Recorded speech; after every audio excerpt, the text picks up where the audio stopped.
আসসালামু আলাইকুম। সবাইকে স্বাগত জানাচ্ছি আমার দেশ টপ নিউজে। সঙ্গে আছি তাহমিনা তাসির। শুরুতেই জানিয়ে দিচ্ছি সংবাদ শিরোনাম। হাদির মাথায় এখনো আছে গুলির অংশ, অস্ত্রোপচারের জন্য প্রস্তুত নয় শরীর। বিজয় দিবসে রাহুলের পোস্টেও নেই বাংলাদেশের নাম। গুলশানে ফেলানি এভিনিউর নামফলক উন্মোচন। খালেদা জিয়া ইতিহাসের গুরুত্বপূর্ণ অধ্যায়ের অবিচ্ছেদ্য অংশ বললেন প্রধান উপদেষ্টা। কবিরকে হাদির কাছে নিয়ে যায় ফয়সাল। 9,20,00,000 রুপিতে কলকাতায় মুস্তাফিজ। এবার বিস্তারিত। সিঙ্গাপুর জেনারেল হাসপাতালে চিকিৎসাধীন ইনক্লাব মঞ্চের মুখপাত্র ও ঢাকা ৮ আসনের সম্ভাব্য স্বতন্ত্র প্রার্থী শরীফ ওসমান হাদির অবস্থা সংকটাপন্ন। তার মাথায় এখনো গুলির একটা অংশ রয়ে গেছে, যেটি বের করা খুব গুরুত্বপূর্ণ বলে মনে করছেন চিকিৎসকরা। হাদির চিকিৎসা সংশ্লিষ্টদের বরাত দিয়ে এমন তথ্য নিশ্চিত হওয়া গেছে। জানা গেছে, শুরুতে ঢাকা মেডিকেলে নেয়ার পর হাদির যে অস্ত্রোপচার করা হয় সে সিদ্ধান্ত ছিল যথোপযুক্ত, সঠিকভাবে তা সম্পূর্ণ করা হয়। কিন্তু গুলির থেকে যাওয়া অংশটি বের করার আগেই তার শারীরিক অবস্থার অবনতি হয়। তখন চিকিৎসকরা আর সেদিকে এগোননি। ওসমান হাদির মস্তিষ্কে থাকা গুলির ওই অংশটি বের করা এখন নির্ভর করছে শারীরিক পরিস্থিতির উপর। তার শরীর সেই অস্ত্রোপচারের জন্য প্রস্তুত নয়। হাসপাতালে তার প্রয়োজনীয় সব ধরনের টেস্টই করা হয়েছে, যেগুলোর ফলাফল আগের চেয়ে কিছুটা ভালো এসেছে। তাই বলে আরেকটি অস্ত্রোপচার এখনই করতে পারছেন না চিকিৎসকরা। শরীর সেই ধকল নেয়ার সক্ষমতা অর্জন করলেই চিকিৎসকরা সার্জারির উদ্যোগ নেবেন। জানা গেছে, হাদির যে সার্জারি প্রয়োজন তা সিঙ্গাপুর জেনারেল হাসপাতালেই করা সম্ভব। এজন্য প্রয়োজনীয় সবকিছু ওই হাসপাতালে রয়েছে। এর আগে সোমবার সিঙ্গাপুর পৌঁছানো মাত্রই হাদির ভর্তি সম্পন্ন হয়।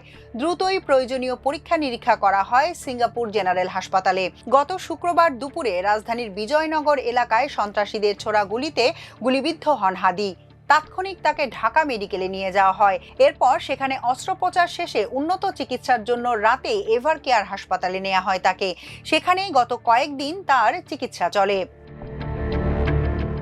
1971 সালে বাংলাদেশের মুক্তিযুদ্ধের সময় ভারতের সীমান্ত রক্ষায় বীরত্ব ও নিষ্ঠার সঙ্গে অবদান রাখায় দেশটির সশস্ত্র বাহিনী সদস্যদের প্রতি শ্রদ্ধা জানিয়েছেন বিরোধী দলীয় নেতা রাহুল গান্ধী। তবে তার বক্তব্যেও বাংলাদেশের নাম বা মুক্তিযুদ্ধের প্রেক্ষাপটের উল্লেখ নেই। এর আগে একই দিনে ভারতের প্রধানমন্ত্রী নরেন্দ্র মোদীও 16 ডিসেম্বরকে ভারতের ঐতিহাসিক বিজয় হিসেবে উল্লেখ করেন। সেখানেও বাংলাদেশ প্রসঙ্গ অনুপস্থিত ছিল।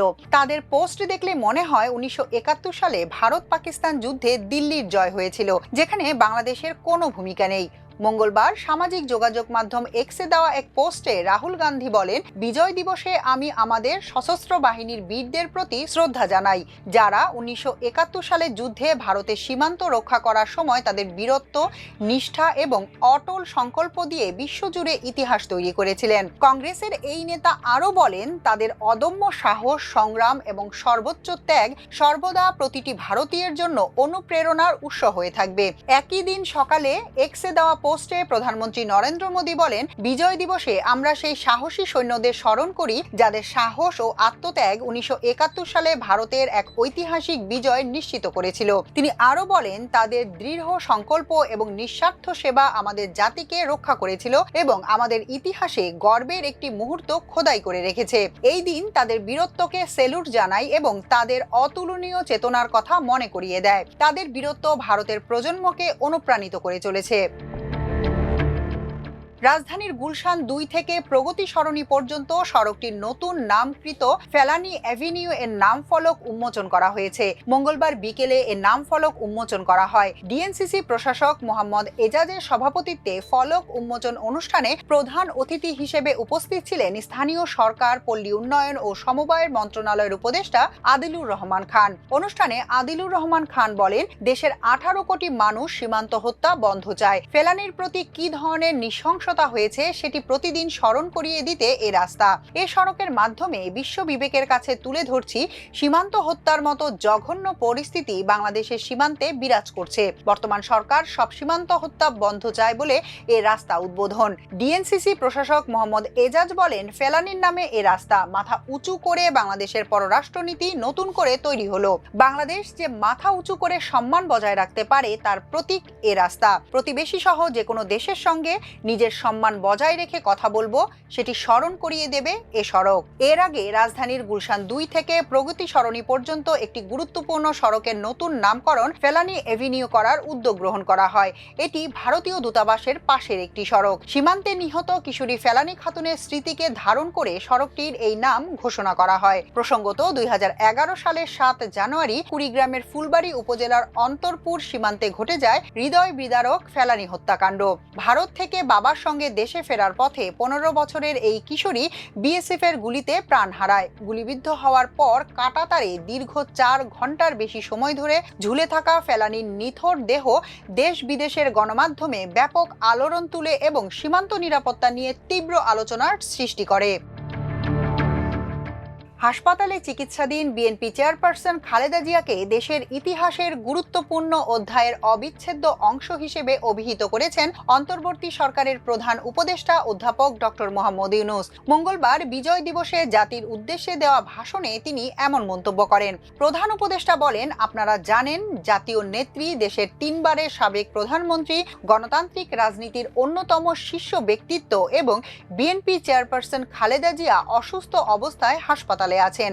বিষয়টি আমাদের সবার জন্যই উদ্বেগের। ডক্টর মোহাম্মদ ইউনূস বলেন, খালেদা জিয়া বাংলাদেশের ইতিহাসের একটি গুরুত্বপূর্ণ অধ্যায়ের অবিচ্ছেদ্য অংশ। দেশের স্বাধীনতা, সার্বভৌমত্ব ও গণতন্ত্রের প্রতি তার অবিচল অঙ্গীকার, দেশের উন্নয়নে তার অবদান এবং তার প্রতি জনগণের শ্রদ্ধাময় আবেগ বিবেচনায় নিয়ে সরকার ইতোমধ্যেই তাকে রাষ্ট্রের অতি গুরুত্বপূর্ণ ব্যক্তি হিসেবে ঘোষণা দিয়েছে। তিনি বলেন, সরকারের পক্ষ থেকে তার চিকিৎসা নিশ্চিত করতে পরিবারের ইচ্ছাকে সম্মান দেখিয়ে প্রয়োজনীয় সব ধরনের সহযোগিতা দেয়া হচ্ছে। দেশে চিকিৎসার পাশাপাশি প্রয়োজনে বিদেশে উন্নত চিকিৎসার ব্যবস্থা সহ সব বিষয় বিবেচনায় রয়েছে। সাবেক প্রধানমন্ত্রী খালেদা জিয়াকে গত 23 নভেম্বর বসুন্ধরা এভার কেয়ার হাসপাতালে ভর্তি করা হয়। 27 নভেম্বর তার ফুসফুসের সংক্রমণ দেখা দিলে কেবিন থেকে ক্রিটিক্যাল কেয়ার ইউনিটে স্থানান্তর করা হয়।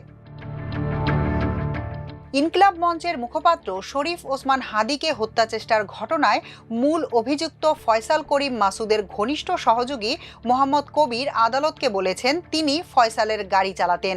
ফয়সালই তাকে হাদীর কাছে নিয়ে গিয়েছিলেন। এর বাইরে ঘটনার বিষয়ে তিনি আর কিছুই জানেন না। মঙ্গলবার বিকালে রিমান্ড শুনানিতে তিনি একথা বলেন। শুনানি শেষে ঢাকার মেট্রোপলিটন ম্যাজিস্ট্রেট হাসিবুজ্জামানের আদালত তার 7 দিনের রিমান্ড মঞ্জুর করেন। এর আগে গত রোববার রাতে নারায়ণগঞ্জে অভিযান চালিয়ে কবিরকে গ্রেফতার করা হয়। আজ বিকেল 4:53 রিমান্ড শুনানি শুরু হয়। তদন্ত কর্মকর্তা 10 দিনের রিমান্ড চেয়ে আবেদন করেন। শুনানিতে তদন্ত কর্মকর্তা বলেন, সিসিটিভি ফুটেজ পর্যালোচনায় দেখা গেছে আসামি কবির ও ফয়সাল সহ অন্য আসামিরা ওসমান হাদীর কালচারাল সেন্টারে যান। হান্নানের বিক্রি করা মোটরসাইকেলের মালিক কবির। মামলার সুষ্ঠু তদন্তের স্বার্থে ও পলাতক আসামিদের গ্রেফতারের জন্য আসামির 10 দিনের রিমান্ড প্রয়োজন। রিমান্ড মঞ্জুরের পক্ষে শুনানিতে রাষ্ট্রপক্ষের আইনজীবী মোহাম্মদ কাইয়ুম হোসেন নয়ন বলেন, আসামি কবির আদাবর থানার স্বেচ্ছাসেবক লীগের 1 নম্বর যুগ্ম আহ্বায়ক।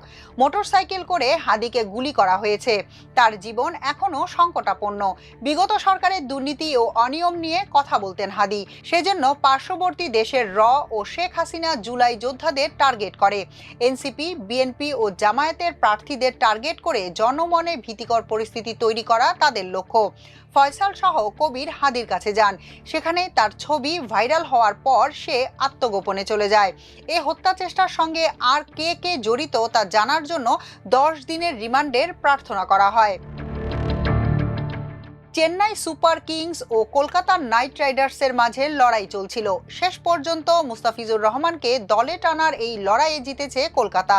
শাহরুখ খানের দলটি বাংলাদেশি তারকা পেসারকে দলে টানতে খরচ করেছেন 9 কোটি 20 লাখ রুপি। আইপিএল নিলামে বাংলাদেশের খেলোয়াড়দের সর্বোচ্চ মূল্য এটি।